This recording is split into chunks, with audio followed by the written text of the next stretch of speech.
My name is Summer Richmond, and I'm a business management student and chose to do my presentation on recruitment and careers. In this chapter, I learned that there are different recruiting methods along with a diverse group of people to hire from. Let the presentation begin. Elements of a recruiting strategy. The elements include the types of positions the company is recruiting for, where it needs them, when it needs them, the strength of the firm's employment brand, and who is responsible for doing the recruiting and making the recruiting decisions. Next, we have a diagram showing the elements of a recruitment strategy. Elements of a recruitment strategy. Focus. What types of positions are needed? Location. Where do we need the talent and where will we find it? Timing. When do we need the talent? Method. How do we find the talent? Decision. Who does the recruiting and makes the final hiring decisions? Brand. How do we attract talent? Then we move on to external internal recruiting methods. Sometimes companies look to outside sources from which to recruit, as do a company employees if they are looking for jobs external to their company. At other times, companies' employees look within their own companies as a source of recruitment. External recruiting methods. The sources from which employers recruit externally will vary with the type of positions to be filled. Some examples include advertisements, walk-ins, unsolicited applications, the intranet, social media, mobile recruiting, job fairs, employee referrals, and many more. Internal recruiting methods. Companies try initially to fill job vacancies above the entry-level position through promotions and transfers. Examples include internal job postings, identifying talent through performance appraisals, skills inventories, and replacement parts. Recruitment. Identifying career opportunities and requirements. Begin with competency analysis. This is when a company analyzes jobs carefully to identify and assign weights to the knowledge and skill that each one requires.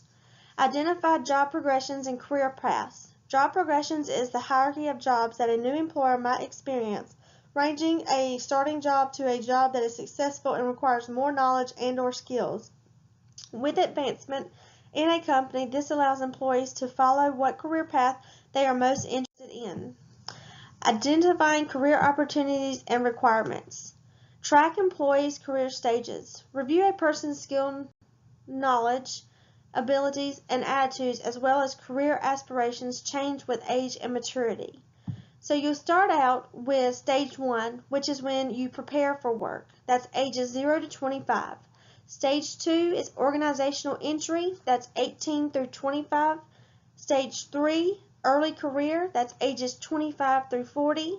Stage 4 is your mid-career, which is ages 40 to 55. Stage 5 is your late career, where you have ages 55 to retirement. Next, we have career development initiatives.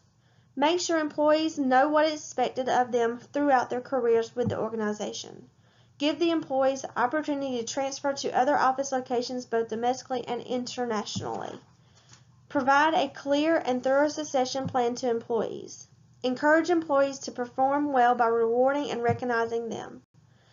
Give employees time and resources they need to consider short and long-term career goals. Encourage employees to continue accessing their skills and career direction. Next, we have developing a diverse talent pool. As an employer, would you like to hire people who are extremely loyal to your firm and likely to remain with it? Are there groups of employees you might have overlooked who could help you grow your business? Businesses look to diverse talent not only for these reasons, but to meet their legal obligations to provide equal employment opportunities. Employers often develop formal equal employment opportunities, affirmative action policies to recruit and promote members of protected classes so that their representation at all levels within the organization approximates their proportionate numbers in the labor market. Recruiting and developing women. Making up little under half of the total U.S. labor force, women constitute the largest of the protected classes. A major employment obstacle for women, both skilled and unskilled, is stereotype thinking that persists within our society.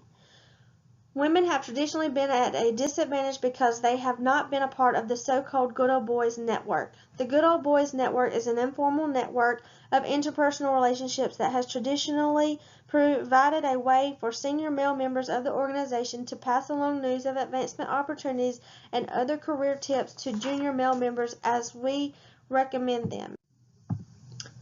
Recruiting and developing minorities. Minority groups have been able to realize a substantial improvement in their social and economic well-being. For many minorities, employment opportunities still remain exceedingly limited because of educational and social disadvantages. The unemployment rates for minorities youth are particularly high.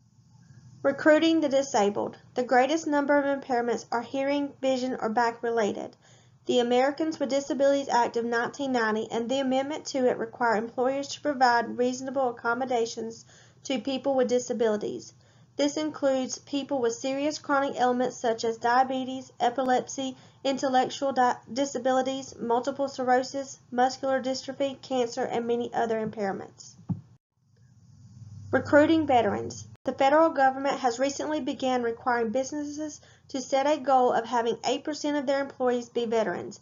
Businesses are not recruiting though because government is saying they have to. They are doing it because it is good business. There are numerous websites dedicated to recruiting veterans. Recruiting older employees. In today's world, many older people postpone their retirements or work part-time in their retirement years. This change has occurred as a result of changing workforce demographics, rising healthcare costs, and the shrinking retirement savings account of workers as a result of the last recession. This concludes my summary of Chapter 5. During this chapter, you learn what the processes are to find employees who are suitable for today's workforce.